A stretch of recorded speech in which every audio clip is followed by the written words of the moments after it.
Some devils. J-Dog back to answer some more goddamn questions. Questions we're going over today are the video posted 3 weeks ago.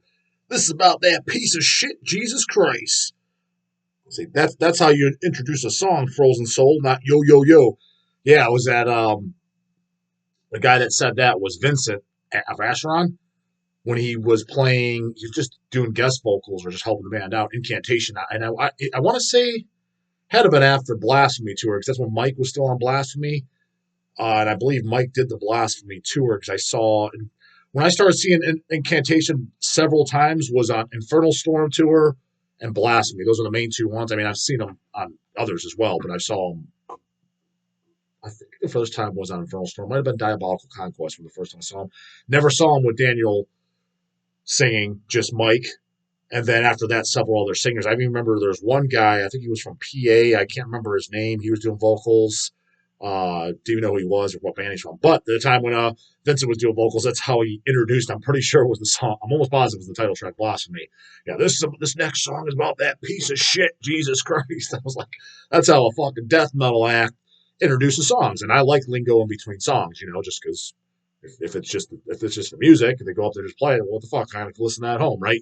I like a little bit of cool things saying between songs. And you take anyone that's not in the death metal scene, not in extreme music, or offended easily, bring mom, dad, or whoever, your goddamn grandma to a Frozen Soul show. Yo, yo, yo, fuck yeah, what up, Cleveland, got your beers, got my boombox on my shoulder. And it's kind of like, what the fuck is this, man? You're supposed to bring outsiders out coming in, and death metal almost, oh, fuck, this evil stuff, this scary stuff. That's how it's supposed to be perceived and looked at to the outsiders. And got bands like that fucking it up. They didn't get the memo, goddammit. Anyways, what the fuck we got in here comments-wise? Questions. Here we go from Juan Romero. Morning, J-Dog. What's your favorite Disgorged Mexico release? And also, have you listened to Antimo's other band, Hackovitz? Pretty good death/black metal. My favorite would just, it's a coin toss between the first two albums, Chronic Corporate Infest and Forensic. I think they're both equally as good. And then everything else takes a back seat to it. Although I do pretty much like everything. Gormageddon, Gore Bless the Worms, was it Necro Holocaust? I thought it was all good shit. Did I forget any? And as far as Hackovitz, yeah, I did listen to it. Them, and there was the other band, his brother's band, and the other guy, Ravager. Those bands were kind of in cahoots, members of the Disgorge or brothers and members. Who was it from Ravager? Was it, because I was in contact, I think it was Edgar, the guitar player Edgar from Disgorge. I think it was his brother. I used to talk to him in the Hotmail instant message in the early 2000s. And now I'm drawing a blank of forgetting his name. I don't know why. Because we talked back and forth. We did trades and shit like that. As a matter of fact, when Disgorged T-shirts were kind of hard to get and stuff, any that were available in Mexico, I would ask him for them and we would trade. He would send me them, and of course, fucking it was goddamn size medium or large back then, and now don't have no more because there's no goddamn way I'm squeezing those. But that's how I kind of got some of those. It was more obscure to get it, and it wasn't as easy to just go on eBay and there's a design for everything because either it's done officially or somebody goddamn bootlegged it. Just different times back then. But Hackovitz and Ravager, I put in the same category. Just kind of like, I thought it's decent. It's decent stuff. It's good background. I probably wouldn't buy it. Well, I didn't buy it. Thought it was okay, though. Solid listen to put on the background, but probably nothing I would need to own. That's at least from my memory, but it's been quite some time since I've listened to it, too. But definitely heard it and know who you're talking about.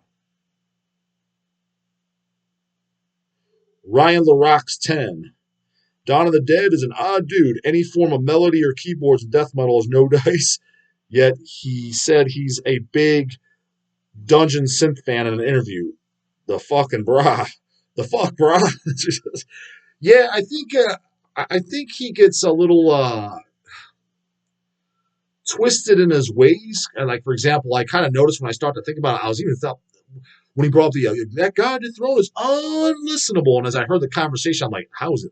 I mean, dude, maybe you don't like it, but unlistenable. I mean, that's almost like impossible to say. You might be like, it's a little watered down, it's overproduced, or I didn't like the triggers, but unlistenable, like the guitar. And we were already talking about a mediocre guy he thrown out.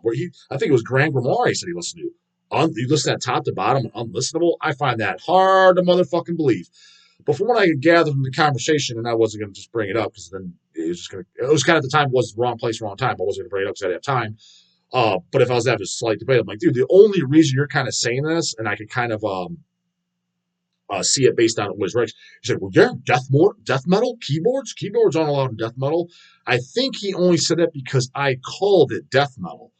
Well, number one, I don't even think they're not even really a death metal band. They're more of like a black and death band, where it's more so probably put it. What do you think? Do you think God Dethroned, especially Al's like got the early ones, but pretty much all of them because they're a pretty goddamn consistent band. But Grand Grimoire and Bloody Blasphemy, in my personal opinion, they're a little bit more black metal than they are death metal. You know, they're black and death. I would say there's more probably 60% black metal, 40% death metal. So a little bit even more black metal because kind of the way he was saying is like, well, if they're black metal band, then okay, yeah, keys are cool, good to go. It's like, so just because it's got a title on it, you're only saying that because it's got a specific title and you're thinking fucking Hellhammer, Possessed, Death, Insanity, Slaughter, Sepultura, Morbid Visions, Volcano, Bloody Vengeance. You're thinking all that 80s death metal and like, oh, nope, if it's got that, can't have it. And that's what he's thinking. It's like, well, you know what I mean? That doesn't make it unlistenable. And again, like I don't think it is like actual pure death metal. Maybe but I think I did say on my channel is a death metal. We're talking death metal or whatever, or he thought I said that or whatever. But again, I consider them more of a black and death, probably 60% black, but more on the black metal edge, with the exception of the first album. Christ Hunt is definitely more just kind of straight up death metal. And then yeah, I thought they went a little bit more black. So I mean, I guess black metal. So in that case, if black metal are acceptable on keys, is it now not unlistenable? So yeah, I mean, you know, he's set in his ways. He was there before me, listening to this crap before me, so whatever. And whether he likes it or not, I don't really give a fuck. So I didn't need to change his opinion. But I think that's where it's coming from. Kind of stuck in the ways, I guess. That'd be my best response. How to describe it.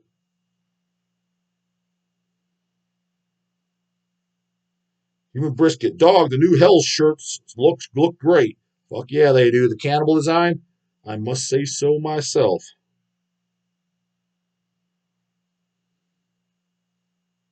Super Vomit. Question, J-Dog. You mentioned Frozen Soul. How many reps slash sets of push-ups does a homeboy need to do per mosh pit to beef up their tough guy chest? I don't know. You got to ask them, man, because this whole thing is new to me. I didn't even know that shit existed before this channel. And then it took me until seeing Frozen Soul until I finally saw it. So this is something brand new to me. I'm out of the fucking loop. I'd be curious, when did that even start? What year did that start?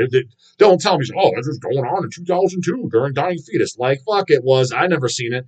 Maybe, and if it was, it damn sure wasn't going on in Cleveland. Maybe in Texas. I'm going to guess it originated in Texas, especially with bands like Devourment, shit like that. That would be my honest, educated guess. Could be totally wrong, though. I mean, I can't imagine it started over in fucking Denmark. I guess anything's possible. So let me know, what goddamn year did that shit even start? Because I have no fucking clue. Completely out of the loop.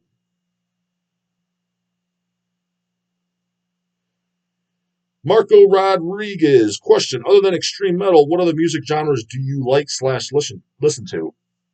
Kind of answered this question several times, but you know what's funny too, because like that's what's funny to me about people that are getting kind of like in the metal scene, they get burned out, etc. I'm like, and maybe they'll go and listen to whatever, the radio or something stupid. It's like, there's no need to it. Because like, let's say you like stuff like Leviticity and stuff like that, and you're slightly burned out. The great things about metal and just the music scene in general is there's so much to choose from. Like, you can easily go over like, I'm not really feeling it. There's the band, like for example, you said other non-extreme music. Well, I like Metal Lucifer. I like Iron Maiden. I like Priest. I like Savage Master. I like Bloodstar. You know, I like Lady Beast. I like stuff like that. None of that shit's extreme. It's just generalized heavy metal, right?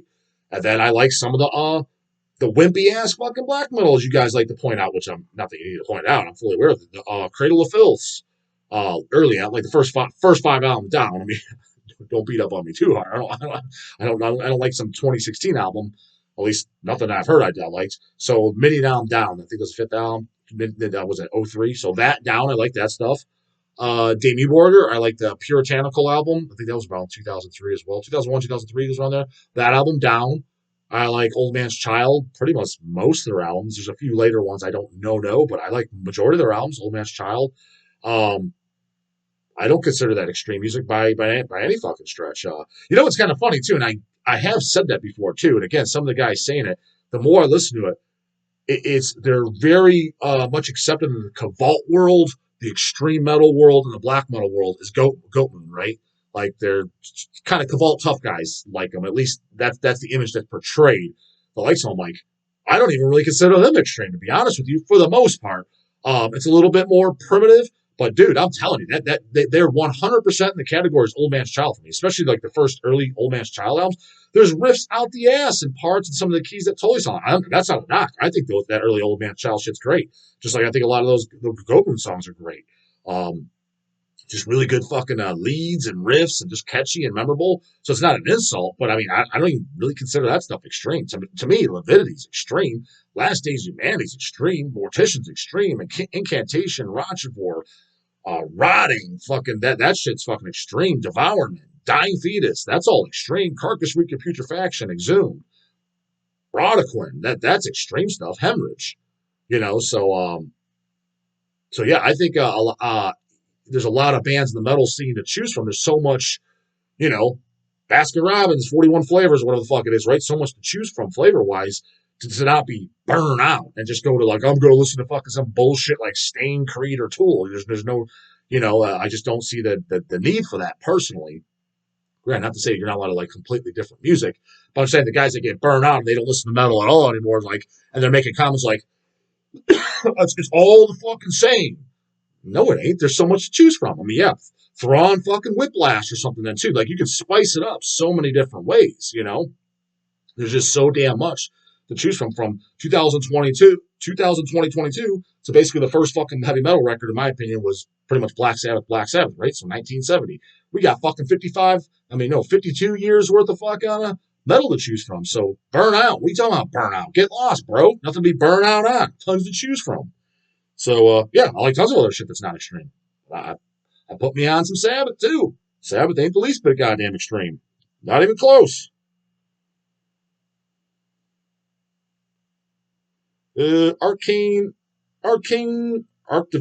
Archivist Zane.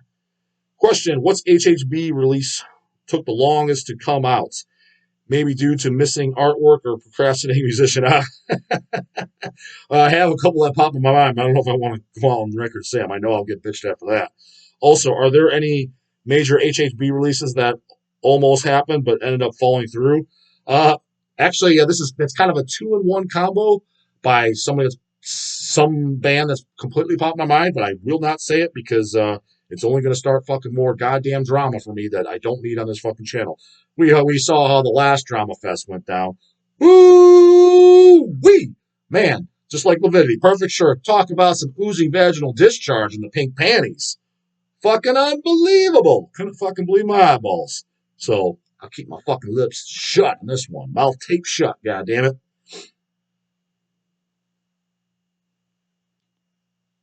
Goatman, goddammit. New Menors post, El Duce, is still pretty phenomenal. Any thoughts on the old Ossuary Proto Slam, which did the Fat demo? Is it worthy of reissue? I don't know it personally. To be honest with you, I'm not familiar with it.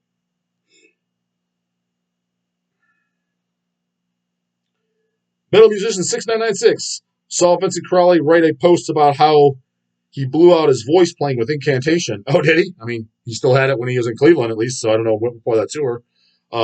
The footage is killer, but Vincent was saying he wasn't used to doing vocals that low / guttural. Yeah, I can totally see that. I mean, yeah, because they're not on Acheron, so that makes sense. Speaking of Vincent Crowley, J-Dog, you check out Infidel Reich. It kicks ass. I did not. The only other side project I remember him doing, I'm sure he's in a couple. His side project, his side project band, Vincent Crowley, I thought was pretty good. We got that in. Actually, we were asked to release it. My buddy Brian Woody, he sent it to us as a promo, but it was kind of like Eric and Chase were like, yeah, it's good. Let's split up. And he's like, time restraints. Like, it wouldn't have been out in acceptable time. Him doing a new band. So we declined on it. But we've got it in stock, and it is out. I forget what label did it. We've had this, but the CDs and LPs we have it. I think it's a pretty solid shit. He did that, so I'm familiar with that. Thought that was pretty good stuff. And I remember it's been quite some time since I listened to it. The Wolf and Society. It was him. It was Kyle from Incantation, and wasn't it Lord Aramon on there too from Dark Funeral? Like it was kind of like a super group, if you want to call it that. It's been a long time since I listened to this. At least there's that the first release was an EP. I think it was like 5 songs. I remember being, I don't think it was great, but I remember being pretty good and thinking it was pretty decent stuff. The Infidel Reich, I know of them. We've had them. Be completely honest, even realized he was in it, and I don't think I've listened to it. But I like a good handful of stuff by Asheron. I can't say that I like everything, but my favorite thing, in case you happen to give a fuck, is Anti-God, Anti-Christ. I think the song Fuck the Ways of Christ is phenomenal. It's in one of my top songs of the death metal. It's in the top 20, 30. Just that song alone. Love it. It's hanging out with the Deicides. Perfect lyrics, too. Man, god damn, that explains everything about the JC and the religion. For how I feel, it's fucking from A to Z, god damn it. So, in case you're having curious, what does J-Dog think of Christianity? Just read the lyrics to that and bang your head to that song, and that sums it the fuck up. So, that's my favorite. And then everything that down. I think the first one I did not like was Those Who Have Risen. Is that the one? Is that the very next one after Anti-God, Antichrist? I think I have that my dates right. I could be wrong, though. It's been years since I have listened to Those Who Have Risen, so maybe if I went back to listen to it, I might think it's okay. That was like the vampire one, right? I remember the one I did not like at all was the Big Bird looking album. The Exula was an EP, and actually Rhea from Somnus was on there, so that was kind of cool because I used to see Somnus all the time live, and she was on keyboards and the female vocals. Cool black metal band they always played here live. And I remember when she helped out, so I was like, Rhea's on this? I was like, how the hell's, because, I was a kid, stupid. I'm thinking Asheron's like larger than life, and it's like, they're not, you know what I mean? I didn't know. I think it was when that came out, 2000. So that came out in 2000, I was 15. But I remember, again, the last time I even heard that, maybe I'll put it on now, man, this is pretty good shit. Because sometimes I do go back to stuff, especially stuff that I heard as a teenager. It's like, I don't like it. I've gone back to my adult years. I'm like, oh, that's actually pretty fucking good. Death Spiritual Healing is a prime example. When I went back to that about age 30, I'm like, this is a pretty good album. I remember not liking it at all in my teenage years. So shit like that does happen. But the Ala Exula, I think that was coming. It's got. I remember that being the first one I didn't like. Never really paid much attention to Asheron post that. However, I will say this: I did listen to a later one, maybe 2 years ago or so. I think it was the current album. It's around COVID time, whatever the current album was, and I thought it was pretty decent. I forget the name of it. I can't say it completely blew my socks off, but I was like, oh, this is pretty good. But then all the early albums, like I said, before Anti-God, Antichrist, all that shit was all good. Satanic Victory and all that was all good shit. And that is all for fucking questions. Made it all the way to the goddamn top. Paul Crayons, all he's saying is that Wes Ben Scott is one of my favorite artists. I agree. I mean, who's fucking greater than the Scoop? You know what I mean? Shit's fucking great. Like I said, right behind me, the Chainsaw Dismemberment poster that came with the LPs we did. I think that's if I had to stop, I think that might be my favorite metal cover of all time. So got on camera. J-Dog's favorite metal cover of all time. It might be Chainsaw Dismemberment. Never really thought about it. And then the two covers that popped my mind, but I was like, I think I might like more. That always would have been like Tomb of the Mutilated and Serpents of Light, which I do still love those covers, and that would be the top. But as I'm putting them side by side and actually thinking about it, and I think it might be Chainsaw Dismemberment. That might be the goddamn winner. Now, maybe there's something I'm completely forgetting about it, but I was like, oh, no, that's the king. I think it's the old goddamn Chainsaw. So, yeah, can't go wrong with the goddamn Scoop, right? Anyways, let's do this one. Devils, comments, questions, concerns, put in the comments box. Get an answer right in the morning. Later, goddamn it.